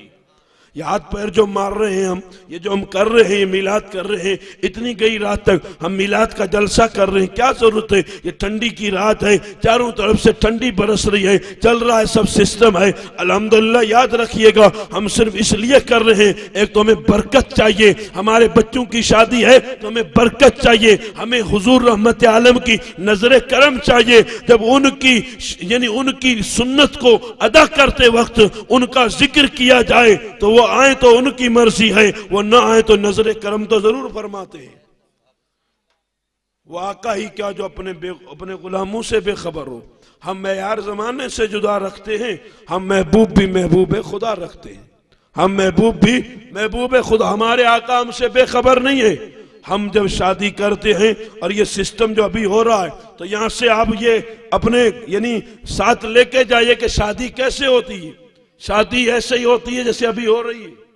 ابھی یہ جلسہ جو ہو رہا ہے یہ شادی کا ہو رہا ہے، ایک بول رہا ہے باقی سن رہے ہیں، سب چپ چاپ ہیں، پیچھے ماں بہنیں بھی بیٹھی ہیں، آپ بھی بیٹھے ہیں، جو بھی ہے، لیکن اتنا میرے دوست ضرور ہے کہ ثواب تو ملے گا، برکت تو ملے گی۔ حضور کا ذکر تو کر رہے ہیں، نبی کو یاد تو کر رہے ہیں، ان کا ذکر کیا جا رہا، الحمدللہ ان کا ذکر کیا جائے گا۔ اگرچہ یہاں ہماری گردن نیچے ہے، قیامت میں جب آئیں گے تو ہماری گردن اونچی ہوگی اور رجسٹر میں نام بھی لکھا ہوگا کہ فلاں جگہ بیٹھ کے آدھی رات کو تم نے میرے محبوب کا ذکر کیا تھا، تو آؤ میں محبوب کے ساتھ تمہیں محبوب کے ساتھ جنت میں داخلہ دیتا ہوں۔ محبوب کو جو یاد کرتے ہیں، محبوب کا جو ذکر کرتے ہیں، محبوب کی سنت پہ جو چلتے ہیں، الحمدللہ وہ نہ یہاں مارے جاتے ہیں نہ وہ مارے جاتے ہیں۔ اگر زندگی چاہیے تو میرے نبی کے ساتھ وفا کرو، اور کتنی زندگی کا ایک زندگی دے دے خدا دوسری زندگی دے گا۔ ایڑی میں سانپ کاٹا ابو بکر صدیق کو تو کاٹ لے، ایڑی نہیں ہٹائی، اور جب سانپ کا زہر اثر کرنے لگا تو آنکھ میں آنسو آیا جو حضور کے چہرے پہ گرا۔ حضور نے آنکھ کھولی، کہا کیوں رو رہے ہو؟ تو کہا میرے پاؤں میں کوئی چیز کاٹ رہی ہے۔ تو غیب داں نبی نے کیا فرمایا؟ کہا صدیق ایڑی ہٹا، تو میرا دیدار کرنا چاہتا ہے تو اس غار اس یعنی بل کے اندر بھی کوئی ہے جو میرا دیدار کرنا چاہتا ہے۔ جب ایڑی ہٹائی تو سانپ نکلا، تو میرے نبی نے فرمایا کاٹا کیوں؟ تو کہا کاٹتا نہیں تو کیا کرتا، کوئی رستہ ہی نہیں تھا، سب بند کر دیے تھے، ایک ہی بچا تھا، نرم لگ رہا تھا تو کاٹ دیا۔ اگر نہیں کاٹتا تو یہ نہیں ہٹاتا، اور نہیں ہٹاتا تو آپ چلے جاتے، اور آپ چلے جاتے تو دیدار کیسے ہوتا؟ ہم جس کی بات کرتے ہیں اس سے ہم ہی پیار نہیں کرتے، اس سے سانپ بھی پیار کرتے ہیں۔ ہم جن کا کلمہ پڑھتے ہیں ان سے جنگل کے جانور بھی محبت کرتے ہیں۔ پیار کے سانپ نے کیا کہا، یا رسول اللہ کاٹنا مجبوری بن گیا تھا، نہیں کاٹتا تو یہ نہیں ہٹاتا، اور آپ نے حکم دیا تو ہی ہٹائی، ورنہ یہ تب بھی نہیں ہٹاتا۔ عشق اس کو کہتے ہیں۔ مچھر کاٹے تو جگہ بدل جاتی ہے۔ ہمارا سسٹم، آپ کی بات کروں میں اپنی بات کروں، مچھر کاٹے تو سسٹم بدل جاتا ہے۔ اور میرے دوستو سانپ کاٹ رہا ہے، اپنے جسم کو بھی نہیں ہٹایا، اگر مائک میں کرنٹ بھی آ جائے تو ہلکا سا، اگر تھوڑا سا لگے گا تو بھی میں اپنی انگلی کو ہٹا لوں گا۔ فطرت ہے، جب کوئی چیز اچانک لگتی ہے، چبھتی ہے تو آدمی اپنے آپ کو دور کر دیتا ہے، لیکن قربان جاؤ یار غار کی عظمت پہ کہ فطرت کو بدل دیا۔ یا رسول اللہ اس کا دعویٰ کیا ہے تو نبھاؤں گا بھی، سانپ کاٹ رہا ہے تو بھی ایڑی ہٹانا تو دور کی بات، اپنے شریر کو ہلانا بھی گوارا نہیں کروں گا۔ کیوں؟ اس لیے کہ جھولی میں خدا کے حبیب آرام کر رہے تھے، اگر ہلوں گا تو نبی کی آنکھ کھل جائے گی، میں ہلا بھی نہیں تاکہ میرے نبی کے آرام میں خلل بھی نہ ہو، نبی کے آرام میں خلل نہ ہو۔ اور وہ ایڑی میں سانپ سے ڈسوا لیتے، ڈنک مار لیا، پھر حضور نے لعاب دہن لگایا تو ڈنک دور ہو گیا، کیونکہ ان کو دعویٰ تھا کہ اے سانپ اگر تو موت لے کے آیا ہے تو زندگی تو میری جھولی میں آرام کر رہی ہے، تو مار سکتا ہے تو یہ زندگی دے سکتے ہیں۔ جب اجمیر کا غریب نواز مردہ زندہ کر سکتا ہے تو مدینے کا تاجدار کیوں نہیں کر سکتا؟ جب بغداد کا عبد القادر جیلانی مردے کو زندہ کر سکتا ہے تو پھر مدینے کے تاجدار کی طاقت کا عالم کیا ہوگا؟ ان کے گدا بھر دیتے ہیں شاہانہ زمانہ کی جھولی، جب محتاج کا یہ عالم ہے تو مختار کا عالم کیا ہوگا؟ جب اجمیر کے غریب نواز کا یہ حال ہے تو مدینے کے نبی کا حال کیا ہوگا؟ جب اجمیر کے خواجہ جھولیاں بھر رہے ہیں، اور بے شک بھر رہے ہیں، اور جو ڈھونڈ رہے ہیں ان کی بھی بھر رہے ہیں، جو ڈھونڈ رہے ہیں ان کی، اور یہ پردہ رکھا ہوا ہے، یہ لاج تم نے بچا رکھی ہے، ورنہ ہمارا تو ہر دور میں نعرہ یہ تھا، اور نسلوں کو بھی یہ دے کے جائیں گے، کرسی پر کوئی بھی بیٹھے راجہ تو میرا خواجہ ہے۔ اس لیے کہ ہم اس کو مانتے ہیں کہ یہ وہ خواجہ ہے جسے مدینے کی سرکار نے بٹھایا ہے۔ مدینے کی سرکار کون ہے؟ ابو بکر کو سانپ نے کاٹا تو لعاب لگایا، زہر ختم ہو گیا، اور جیسے سانپ نے کاٹا ہی نہیں تھا، کہ سانپ تو کاٹنا جانتا ہے، میرا نبی زندگی دینا جانتا ہے۔ سانپ نے کاٹا، میرے نبی تاجدار مدینہ حضرت ابو بکر کی گود میں آرام کر رہے ہیں۔ سیرت کا یہ باب اتنا طویل ہے کہ ہماری زندگیاں ختم ہو جائیں گی، ہم اس باب کو ختم بھی نہیں کر سکتے۔ اب دیکھو مکہ، تو مکے میں بھی ساتھ ہے، کلمہ پڑھ کے چھٹی نہیں ملتی کہ پڑھ لیا بات ختم ہو گئی، اب ڈی جے بجاؤ، گانجا پیو، شراب بیچو، جوا کھیلو، بیٹیوں کو نچاؤ، جو من میں آؤ وہ کرو، کلمہ پڑھ کے میرے بھائی چھٹی نہیں ملتی۔ کلمہ پڑھنے کے بعد کبھی کبھی تو جگر بھی کٹانا پڑتا ہے، کبھی بیٹے بھی کٹانے پڑتے ہیں، تب جا کے منزل ملتی ہے۔ جہاں لا الہ الا اللہ محمد رسول اللہ پڑھ لیا تو کہو نکاح کے ٹائم مولانا آئے گا تو دلہے کو بٹھا کے کلمہ پڑھائے گا۔ کلمہ پڑھائے کیوں؟ کلمہ پڑھاؤ ٹھیک ہے، اچھی بات ہے، زندگی میں موقع ہی نہیں ملتا اللہ ماشاءاللہ کلمہ پڑھنے کا، اٹھتے بیٹھتے عادت بنا لو، کلمہ پڑھتے رہیے گا۔ ہر بات پہ گالی اچھی نہیں لگتی، ہر بات پہ غیبت اچھی نہیں لگتی، اٹھتے بیٹھتے لوگ گالی دیتے، ٹھوکر لگتی ہے تو گالی دیتے، اور تکیہ کلام بہت سارے لوگوں کا، بڑے بڑے ڈینگ لوگ، بڑے بڑی باتیں کرنے والے بھی بات بات میں گالی، بات بات میں گالی۔ یہ کلچر چینج کیجئے، بدلیے گا۔ جب ٹھوکر لگے، تکلیف ہو، درد ہو تو کلمے کا ورد کیجئے۔ اگر یہی جاری رہے گا، عادت بن جائے گی تو کل موت کا فرشتہ آئے گا تو کہے گا پہلے رک جا، کلمہ تو پڑھنے دے، اور جو کلمہ پڑھ کے دنیا سے جائے گا انشاءاللہ یقین ہے اسے خدا جنت عطا فرمائے گا۔ عادت تو بنائیے، رحمت عالم صلی اللہ علیہ وسلم کا کلمہ پڑھنے کے بعد ہم کہیں گے چھٹی مل جائے گی، چھٹی نہیں ملے گی، ہمیں ہر قدم پہ محمد عربی کی شریعت کا پاس اور لحاظ رکھنا پڑے گا، اٹھتے بیٹھتے ان کے دین کو سینے سے لگانا پڑے گا۔ کہنا اور ہے، کر کے دکھانا اور ہے۔ میرے گھر میں ہو تو میں ہی شروعات کر دوں، اگر کوئی رسم توڑنی ہو، کوئی سسٹم چینج کرنا ہو تو اگر میں اپنے گھر سے شروعات کروں تو دوسرے کو حوصلہ مل جائے گا کہے گا کون کرے گا، میں تھوڑی کروں گا، وہ کرے پھلاں پھلاں کرتے کرتے ہماری زندگی بڑھتی رہتی ہے، ہم اس چیز کی طرف دھیان ہی نہیں دیتے۔ ہمیں دیکھنا چاہیے کہ اگر غلط کام ہے تو غلط کا ساتھ نہیں دینا چاہیے، غلط کا ورود کرنا چاہیے۔ یہ مولانا کی ذمہ داری نہیں ہے، یہ پیر صاحب کی ذمہ داری نہیں ہے، یہ سید صاحب کی ذمہ داری نہیں ہے کہ غلط کا وہ ورود کرے، ہمیں بھی غلط کا ورود کرنا چاہیے۔ گھر میں اگر غلط ہو رہا ہو، اگر سگی ماں بھی آئے، اگر شریعت کے خلاف ہو تو ماں کو سائڈ کر دو، پہلے شریعت پہ عمل کرو۔ سسٹم یہ میں ایک مثال دوں، حضرت سعد بن ابی وقاص نے کلمہ پڑھا، مسلمان ہوئے تو ماں ان کی مسلمان نہیں تھی تو ماں تھی۔ ماں نے کہا بیٹا کیا کیا؟ تو حضرت سعد نے کہا حضور رحمت عالم کا کلمہ پڑھا ہے، مسلمان بن گیا۔ کہا غضب کر لیا، مسلمان تجھے نہیں بننا تھا۔ کہا کیوں؟ تو ہم جو تھے وہ ٹھیک ہی تھے۔ ماں مسلمان نہیں تھی تو ماں نے بیٹے کو ڈانٹا، کہا غلط کام کیا چھوڑ دے۔ بیٹے نے کہا چھوٹے گا نہیں، پکا ہے، کیونکہ رنگ جب کرتے ہیں تو کبھی کچا ہوتا ہے تو پہلے ہی پھیرے اتر جاتا ہے، اور پکا ہوتا ہے تو کریت کے تھک جاؤ نہیں اترتا۔ کچے اور پکے رنگ کا فرق ہوتا ہے۔ ہمارا کوئی بھی اتر جائے گا کیونکہ کچے، ہمارا رنگ کوئی بھی اتارے، ادھر بج رہا ہے تو ادھر چلے جائیں گے، ادھر بج رہا ہے تو ادھر چلے جائیں گے، پھولی کا آ گیا تو جمعہ بھی چھوٹ جائے گا، جمڑ وار آ گیا نماز چھوٹ جائے گی۔ ہمارے رنگ کچے ہیں تو اتر جاتے ہیں۔ کوئی دھمکی دے دے گا کہ ویوہار کرنے کیوں نہیں آیا؟ خدا کا ویوہار چھوڑ دیا اور بندوں کا ویوہار کرنے نکلا ہے، ہمارا رنگ اتر جائے گا۔ اس نے کہا میں نے کلمہ پڑھ لیا، ماں نے کہا چھوڑ دے، تو کہا نہیں چھوڑوں گا۔ رنگ پکا تھا کیونکہ دیکھ کے پڑا تھا۔ جب حسن تھا ان کا جلوہ نما تو انوار کا عالم کیا ہوگا، ہر کوئی فدا ہے بن دیکھے تو دیدار کا عالم کیا ہوگا۔ حضور سامنے تھے اور سامنے دیکھ کے کلمہ پڑھا تھا تو رنگ کیا چڑھا تھا؟ رنگ یہ چڑھا تھا، ادھر ماں تھی ادھر حضور تھے۔ ماں کہہ رہی تھی حضور کو چھوڑ دے، بیٹا کہہ رہا تھا تجھے چھوڑ دوں گا، حضور کو نہیں چھوڑوں گا۔ سچائی کیا ہے؟ سچائی یہ ہے کہ اگر وقت آئے ماں دین نبی کی دشمن بن جائے، حضور کی دشمن بن جائے تو ماں چھوٹ جائے تو چھوٹے، نبی کا دامن نہیں چھوٹنا چاہیے، یہ سچائی ہے۔ اور مسئلہ بھی یہ ہے کیونکہ سب سے زیادہ محبت جس سے کرنی ہے وہ نبی کی ذات سے۔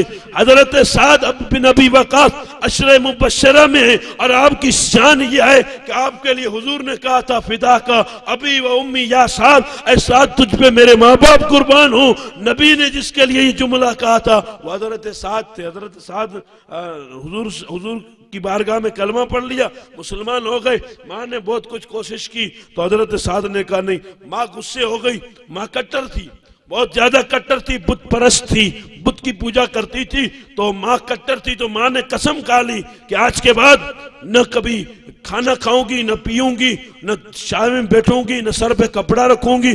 عجیب قسم کھا لی، ماں تھی قسم کھا لی۔ کہ قسم میں اس لیے کھا رہی ہوں یا تو کلمہ چھوڑ دے یا پھر میری زندگی سے ہاتھ دھو لے۔ حضرت سعد سوچتے رہے، پھر چلے گئے حضور کی بارگاہ میں۔ ایک دن گزرا، 2 دن گزرے، آخر کھائے پیے بغیر انسان کب تک زندہ رہ سکتا ہے؟ ماں نے قسم کھا لی تھی، 2-3 دن سے نہیں کھایا تھا، تو اچانک بے ہوش ہو گئی، زمین پہ گر پڑی۔ لوگ گئے حضرت سعد کے بعد، کہا تیری ماں بے ہوش ہو کے زمین پہ گر پڑی ہے، تھوڑی دیر میں انتقال ہو جائے گا، جلدی کر آ کے ماں کو سہارا دے دے، ماں کی زندگی بچا لے۔ دوڑ کے آیا، آخر ماں تھی، دیکھا پانی چھڑکا، ہوش آیا۔ ماں نے آنکھیں کھولی، سامنے بیٹا ہے۔ کہا ماں کیا حال ہے؟ تو ماں کہتی بیٹا میری زندگی کے اگر طلبگار ہو تو ایک کام کر دو، نبی کو چھوڑنا پڑے گا تا میں بچ جاؤں گی۔ حضرت سعد اب کشمکش میں آ گئے۔ یہی لوگ پھنس جاتے ہیں کہ ماں باپ کہہ رہے ہیں، دوست کہہ رہا ہے، رشتہ دار کہہ رہے ہیں، کروں یا نہ کروں، کدھر جاؤں، کون سا رستہ اختیار کروں۔ تو اس کے لیے آسان کر رہا ہوں کہ یہ نتیجہ سامنے رکھیں کہ اس بندے نے کیا کیا تھا۔ ایک طرف نبی تھے، ایک طرف ماں تھی۔ وقت اتنا مشکل آیا، امتحان کی گھڑی آئی تو حضرت سعد نے کس کو چنا تھا؟ تو سنیے گا، حضرت سعد سے ان کی عقل کہنے لگی اے سعد تیری ماں ہے، چھوٹ جائے گی، اس نے تیرے لیے بڑے دکھ برداشت کیے ہیں، تجھے سینے پہ سلایا ہے، تیرے گیلے بستر کو اس نے دھویا ہے، یہ تیری ماں ہے، مت چھوڑ۔ اس طرح سے عقل سکھا رہا تھا۔ حضرت سعد عقل کی طرف جا رہے تھے تو عشق نے آواز دی اے سعد بے شک یہ تیری ماں ہے، لیکن بے شک ماں قبر کے کنارے تک ہے، قبر کے اندر جو آئے گا وہ محمد مصطفیٰ کی ذات ہے۔ ماں چھوٹے تو چھوٹ جائے لیکن نبی نہیں چھوٹنا چاہیے۔ وہی اعلان کرتے ہیں ماں تو میری ایک ماں ہے، اگر ہزاروں مائیں ہوں تو قربان کر دوں گا، لیکن میں نبی کا دامن کبھی نہیں چھوڑوں گا۔ تیرے جیسی کئی مائیں ہوں تو چھوٹ جائیں میں چھوڑ دوں گا، لیکن میں اپنے نبی کا دامن نہیں چھوڑوں گا۔ اور چھوڑا بھی نہیں، ماں نے دم توڑ دیا۔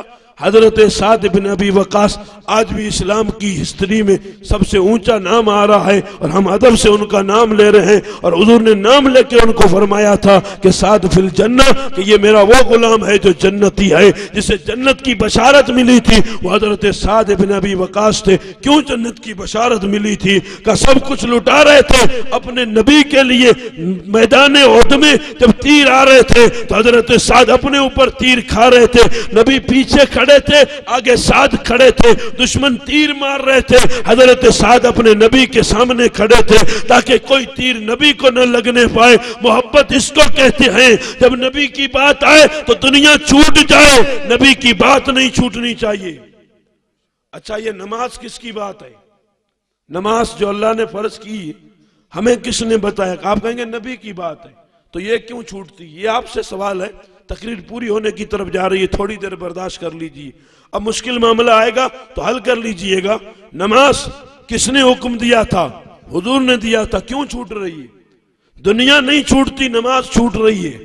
شادی کا موقع آیا، دوست نے کہا میلاد رکھے گا تو نہیں آؤں گا، اور ڈی جے رکھے گا تو آؤں گا، تو میلاد چھوٹ گئی، ڈی جے آ گیا، کس کے کہنے پہ؟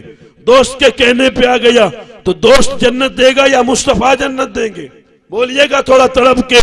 دوست یہیں تک رہ جائیں گے، بڑے بڑے سموسے کھانے والے، بریانی کی پلیٹیں چٹ کرنے والے، پیٹرول جلانے والے، یہ بائک لے کے جانے والے، یہ جوکر بننے والے، یہ تو میرے دوستوں بہت سارے تو قبرستان تک بھی نہیں آتے، کہتے ہیں ڈر لگتا ہے جا کے دفن کر دو۔ ان دوستوں کے لیے نبی کے دین کو چھوڑ رہا ہے، شریعت کو چھوڑ رہا ہے، سنت کا مذاق اڑا رہا ہے، ان دوستوں کو چھوڑ دے، اپنے نبی سے وفا کر لے، دنیا بھی آباد ہو جائے گی، قبر بھی آباد ہو جائے گی، اور تیرا محشر بھی آباد ہو جائے گا۔ جب ان کی ذات اور ان کی سنت، ان کی شریعت میرے پیش نظر ہو تو میرے دوستو آدمی ہلے گا بھی نہیں، کیا کرنا کا کچھ نہیں۔ ان کی شریعت کیا کہتی ہے، ان کا دین کیا کہتا ہے؟ ان کی شریعت، ان کا دین یہ کہتا ہے عشاء پڑھ کے جلدی سو جا تاکہ فجر میں جلدی اٹھے، اور صاحب تو کھانا ہی عشاء کے بعد کھاتے ہیں، سوتے رات کو 2 بجے ہیں، اٹھتے صبح کو 10 بجے ہیں۔ سب کی بات نہیں کر رہا ہوں، اللہ ماشاءاللہ جو وقت پہ اٹھتے ہیں وہ بڑے مبارک ہیں، جو یہ کلچر اپنائے ہوئے ہیں وہ میرے دوستو کیا دنیا کو فتح کریں گے؟ انہیں مسجد اقصی کب صدا دے گی؟ انہیں صلاح الدین ایوبی کی روح کب آواز دے گی کہ وہ لوگ آئیں گے میدان میں؟ نہیں، میدان میں وہی آئیں گے جو میرے دوستو شریعت اور سنت کی بات آئے تو سب کچھ قربان کر دیتے ہیں اور نبی کے دین کو سینے سے لگاتے ہیں۔ ہمیں بھی چاہیے کام وہی کریں کہ جس میں اللہ بھی راضی، اللہ کے رسول بھی راضی ہیں۔ آخری بات عرض کرو، تاجدار مدینہ امام الانبیاء صلی اللہ تعالی علیہ وسلم کی شریعت اور سنت، ان کے نقش قدم پہ چلنے والے لوگوں کا حال کیا ہے دنیا جانتی ہے۔ صلاح الدین ایوبی کا ذکر کروں تھوڑی دیر کے لیے، آسانی کے ساتھ سمجھ میں آ جائے گا کہ صلاح الدین ایوبی کہتے کس کو ہے۔ آپ پیدا بھی نہیں ہوئے تھے، آپ کے پیدا ہونے سے پہلے کا ماحول کیا تھا، آپ کے ماں باپ کون تھے، آپ کے ماں باپ کیا کرتے تھے، اور اتنا ہیرا، اتنا عظیم بیٹا اس ماں کی گود میں کیسے پیدا ہوا؟ حضرت صلاح الدین ایوبی جس باپ کے بیٹے ہیں، اس باپ کا نظریہ، ان کا اعلان یہ تھا کہ میں شادی نہیں کروں گا۔ کسی نے کہا کیوں نہیں کرے گا؟ کہا اس لیے نہیں کروں گا کہ میرے جوڑ کی عورت نہیں ہے۔ میرے جوڑ کی؟ بھائی تیرا جوڑ کیا ہے؟ کہ میرا جوڑ یہ ہے کہ میری بیوی جو بنے اس میں عادت یہ ہو کہ وہ میرا ہاتھ پکڑ کر مجھے جنت میں لے جائے۔ بیوی ایسی ہو کہ کھانا اچھا بناتی ہو؟ نہیں، بیوی ایسی ہو جو ہاتھ پکڑ کر جنت میں لے جائے۔ اور دوسری شرط یہ کہ اس کے پیٹ سے بیٹا ایسا پیدا ہو اور اس کی وہ ایسی خدمت، اس کی ایسی تربیت کرے کہ وہ بڑا ہو تو فلسطین کی مسجد اقصی کو آزاد کروائے۔ سبحان اللہ بولیے۔ صلاح الدین ایوبی ابھی پیدا نہیں، ان کے باپ کی شرط یہ ہے، وہ یہ کہہ رہے ہیں کہ مجھے ایسی بیوی چاہیے جس میں یہ دو عادت ہو، یہ دو عادت ہو۔ شادی آپ نے بھی کی، شادی ہم نے بھی کی، شادی لوگ کرتے رہتے ہیں، آج بھی میرے بھائیوں کی شادی ہے، ڈیمانڈ سب کی الگ الگ ہے۔ اب تو زمانہ بدل گیا، لوگوں کی ڈیمانڈ بدل گئی، گاڑی بنگلہ گھر دکان فریج ٹی وی کولر، یہ ساری چیزیں ڈیمانڈ میں، اور جس کی ڈیمانڈ کرتے وہ مل جاتا ہے۔ اگر ڈیمانڈ سچی ہو، خواہش سچی ہو، مطالبہ سچا ہو تو خدا وہی عطا فرمائے۔ تو لوگوں نے کہا تو نے جو یہ خواہش کی ہے یہ تیری پوری کب ہوگی، یہ کب تیرا یہ سب کچھ پورا کیا جائے گا؟ تو کہا کس انداز کی باتیں کرتے ہو، کس طرح کی باتیں کرتے ہو؟ کہا بات اس لیے کر رہا ہوں کہ اللہ تبارک و تعالی درود شریف پڑھ اللہم صلی علی سیدنا مولانا محمد انبار، کہا یہ اس لیے میں بات کر رہا ہوں کہ جب میری امید سچی ہے، میری نیت میں خلوص ہے تو خود خدا مجھے عطا فرمائے گا۔ وقت گزرتا گیا، ٹائم گزرتا گیا، دائیں بائیں دیکھ کے زندگی گزرتی رہی، لیکن ان کو مدعا نہیں مل رہا ہے۔ مدعا جب نہیں مل رہا ہے تو بہت کوشش کی گئی کہ تیری شرط پہ اترنے والی کوئی عورت مارکیٹ میں نہیں ہے۔ ایک دن وہ اپنے شیخ کی بارگاہ میں بیٹھے تھے، اچانک ایک عورت بارگاہ میں حاضر ہوتی، عرض کرتی ہے اپنے پیر خانے میں کہ مجھے میری جوڑ کا مرد نہیں ملا۔ تو کہا کون چاہیے؟ تو کہا ایسا چاہیے جو میرا ہاتھ پکڑ کر مجھے جنت میں لے جائے۔ یہ عورت بات کر رہی ہے، اور ایسا بیٹا اس کی صلب سے پیدا ہو کہ بڑا ہو کے وہ فلسطین کی مسجد اقصی کو آزاد کروائے۔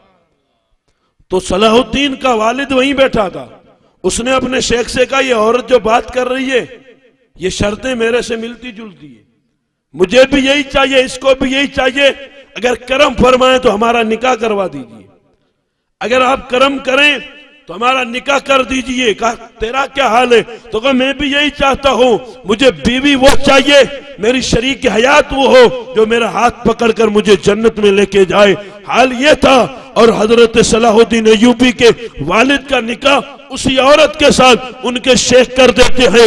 اب جب مراد صحیح ہو، دل میں ارمان سچا ہو، خدا کی ذات پہ یقین کامل ہو، تو اب جو بیٹا پیدا ہوا اسی بیٹے کو دنیا صلاح الدین ایوبی کہتی ہے۔ اور صلاح الدین ایوبی کا سسٹم اور زندگی کا طور طریقہ یہ تھا کہ انہوں نے جب شعور سنبھالا اس وقت یہی مسجد اقصی یہودیوں کے قبضے میں تھی۔ اعلان کرتے مولا مجھے طاقت دے کہ اس مسجد کو میں آزاد کرواؤں گا۔ پھر کیا ہوا؟ موت کے بستر پہ آ گئے، بیمار ہو گئے تو منت مانتے مولا اتنی تو زندگی دے کہ ان عیسائیوں کو ماروں اور میں مسجد کو آزاد کرواؤں۔ خدا نے دعا قبول کی، صلاح الدین کو صحت مل جاتی ہے۔ تقریباً 19 سال وہ مرد غازی لڑتا رہا، صلیبیوں کا ہیرو بن گیا، دنیا نام تک نہیں جانتی، لیکن وہ صلاح الدین وہ تھا، 19 سال لڑتا رہا۔ وہ وقت بھی آیا کہ عیسائیوں کو ہٹا دیا اور اسی مسجد کی چھت پہ محمد عربی کا جھنڈا لہرا دیا تھا۔ اس لیے کہا تھا ایک بار مدینے سے فلسطین میں آ، ایک بار مدینے سے فلسطین میں آ، راستہ دیکھتی ہے مسجد اقصی تیرا۔ جو مالیہ کی مسجد کا حیا نہ کر سکے، جو اپنی مسجد کو ڈی جے کی نظر کر دے، جو اذان کا احترام نہ کرے، اسے مسجد اقصی کب صدا دے گی؟ اگر وہ صدا دیتی ہے تو صلاح الدین کی روح کو دیتی ہے، وہ صدا دیتی ہے تو عمر بن خطاب کی روح کو دیتی ہے۔ وہ مرد غازی آئیں گے تو مسجد اقصی پھر آزاد ہوگی۔ ایسے کلندر میرے جیسے اونچے نیچے ہونے والے کتنے آئے اور چلے گئے، مس سے ٹچ تک نہیں ہوئے۔ دنیا جانتی ہے، ہم بھی دعویٰ بہت کرتے ہیں، صلاح الدین ایوبی کو لسٹ میں لا کے اگر کھڑا کر دیا جائے تو وہ مرد کلندر تھا کہ جس کے والد کی تمنا یہ تھی کہ بیٹا وہ ملے جو اقصی کو آزاد کروائے، اور میری تمنا یہ کہ بیٹا بڑا ہو کے پلوٹ خریدے، بیٹا بڑا ہو کے شادی میں ناچنے والی کو بلائے۔ میری تمنا یہ کہ بیٹا بڑا ہو کے بڑا بزنس مین بنے، کاروباری بنے، بڑی بڑی گاڑیاں ہوں۔ اگر یہ تمنائیں تیرے سینے میں امنگ رہی ہیں تو وہ بیٹے مارکیٹ میں دیکھنے کو مل رہے ہیں، صلاح الدین کہیں نہیں مل رہے، صلاح الدین نہیں مل رہے ہیں، اور ملیں گے بھی جب تمنا دل کی یہ ہو کہ بیٹا ایسا پیدا ہو کہ جس کی طاقت سے، جس کی صلاحیت سے خدا اس مسجد کو آزاد کرے۔ الحمدللہ خدا کے در میں کوئی کمی نہیں ہے، یقین محکم عمل پہ ہم محبت فاتح عالم جہاد زندگانی میں ہے، یہ مردوں کے شمشیریں، اگر یقین کامل ہو، محبت پکی ہو تو میرے دوستو شادی پہ میلاد انتظار نہیں کرتی، گھر میں میت ہو تو بھی میلاد پڑھی جاتی ہے، گھر میں عقیقہ ہو تو بھی میلاد پڑھی جاتی ہے، گھر میں بارات نکلے تو بھی میلاد پڑھی جاتی ہے، پھر منہ نہیں دیکھے جاتے کہ رکھوں کہ نہ رکھوں، لوگ آئیں گے کہ نہیں آئیں گے، تقریر کراؤں کہ نہ کراؤں، نعت پڑھاؤں کہ نہ پڑھاؤں، یہ سسٹم اندر کا قاضی بتاتا ہے۔ گئے گزرے دور کی لت میں آ گئے تو ہم دنیا کے سامنے بہ گئے ہیں، ہمیں کسی چیز کا احساس نہیں ہے، ہم اٹھ کے مارکیٹ میں آئے ہیں تو میرے دوستو ہمارا نام بہت بڑا ہے، نام بڑا کرنے سے کچھ نہیں ہوگا، نام بڑا ہوگا تو خدا کا قرآن پڑھنے سے ہوگا۔ اور اپنی بیٹی سے بھی کہتا ہوں اگر وقت میں گنجائش ہو تو اپنی زندگی کو ایسے گزارو کہ کل تیری گود میں جو پیدا ہو وہ حسین ابن علی کا غلام پیدا ہو، تیری گود میں کوئی پیدا ہو تو غریب نواز کا غلام پیدا ہو، بختیار کاکی کا غلام پیدا ہو۔ اگر سسٹم چینج کرنا ہو تو معاشرہ چینج کرنا ہوگا۔ اور عرض کروں میرے دوست، رات گئی تک تقریر سننے سے معاشرے چینج نہیں ہوتے، اندر کا میل ہی دور نہیں ہوتا تو ہمارا معاشرہ کیسے چینج ہوگا؟ آئیے عہد کر کے اٹھئے، محبت کے ساتھ اٹھئے، زندگی کے ساتھ اٹھئے، اور یہ زندگی کی تعلیم اپنے سینے میں رکھئے کہ جان جائے تو جائے لیکن نبی کی شریعت سے بے وفائی نہیں ہوگی، سب کچھ لٹے تو لٹ جائے لیکن نبی کی سنت کو پامال نہیں ہونے دوں گا۔ جب یہ طریقہ ہوگا تو مجال ہے کوئی سنت کو پامال کرے گا، اور جب میں خود ہی پامال کروں گا تو لوگوں کو تو موقع مل جائے گا کہ مسجد کیوں ہے، درگاہ کیوں ہے، مولانا کیوں ہے، یہ کیوں۔ لوگ تو ہزاروں سوال اٹھائیں گے، ان سوالوں کا جواب تقریروں میں نہیں دیا جائے گا، ان سوالوں کا جواب دینا ہے تو خود مارکیٹ میں آ جا، سر پہ ٹوپی رکھ اور چہرے پہ سنت سجا، جب اذان ہو تو مارکیٹ میں نہیں مسجد میں چلا جا، دنیا دیکھ کے سمجھ جائے گی کہ مسلمان نے اب جواب دے دیا ہے، اب کھودنا کریدنا یہ چھوڑ دو۔ یہ 14 صدیوں کے بعد بھی اپنے نبی کا اتنا بڑا وفادار ہے تو ابو بکر صدیق کی وفاداری کا عالم کیا ہوگا؟ 14 صدیوں کے بعد مسلمان اس قدر اپنے نبی سے محبت کرتا ہے تو عمر فاروق کی محبت کا عالم کیا ہوگا؟ عثمان غنی کی محبت کا عالم کیا ہوگا؟ مولا علی کی محبت کا عالم کیا ہوگا؟ اقبال کہتا ہے سبق پڑھ پھر صداقت کا، عدالت کا، سخاوت کا، شجاعت کا، لیا جائے گا کام تجھ سے دنیا کی امامت کا۔ اگر دہرا دیا جائے تو ان 4 سبق کو یاد کر لے، صداقت بھی ہو، عدالت بھی ہو، اور سخاوت بھی ہو، اور شجاعت بھی ہو، یہ چاروں تیرے سینے میں آ جائیں، اب تو نکلے گا تو اب تو نوکر نہیں ہوگا، تو دنیا کا امام ہوگا، آگے آگے تو چلے گا، دنیا تیرے پیچھے پیچھے چلے گی۔ جو بھکاری تھے جن کے پاس کچھ نہیں تھا وہ دعویٰ کر رہے سب کچھ ہمارا ہے، اور جو کچھ ہمارا تھا ہمارا لٹ گیا، ہمارا کچھ بچا نہیں ہے۔ ہم میرے دوستو کس چیز پہ تبصرہ کر رہے ہیں؟ ہمارا بچہ آنکھ کھولتا ہے تو میرے دوستو جوئے اور شراب کے اڈے پہ تبصرہ کرتا ہے، دنیا کا بچہ آنکھ کھولتا ہے تو چاند پہ تبصرہ کرتا ہے، وہ انجینئر بنتے ہیں، وہ پائلٹ بنتے ہیں، وہ دنیا کے بڑے لوگ بن جاتے ہیں۔ علم ہماری خیرات تھی، علم امریکہ کی خیرات نہیں تھی۔ اگر چاہیے کہ دنیا کو پھر سے وہی سبق دینا ہے تو محمد عربی کی شریعت کو پڑھنا بھی ہوگا، سینے سے بھی لگانا ہوگا، اور قدم قدم پہ خیال رکھنا ہوگا۔ جب ہم خود چلیں گے تو دنیا بھی ہمارے پیچھے پیچھے چلے گی، ہم خود ہی نہیں چلیں گے تو دنیا کیا چلے گی؟ اللہ مجھے آپ سب کو صحیح معنی میں حضور کی شریعت اور سنت پہ عمل کرنے کی توفیق عطا فرمائے۔ دوران گفتگو اگر مجھ سے کوئی غلطی ہوئی تو خدا کی بارگاہ میں سچائی کے ساتھ توبہ کرتا ہوں۔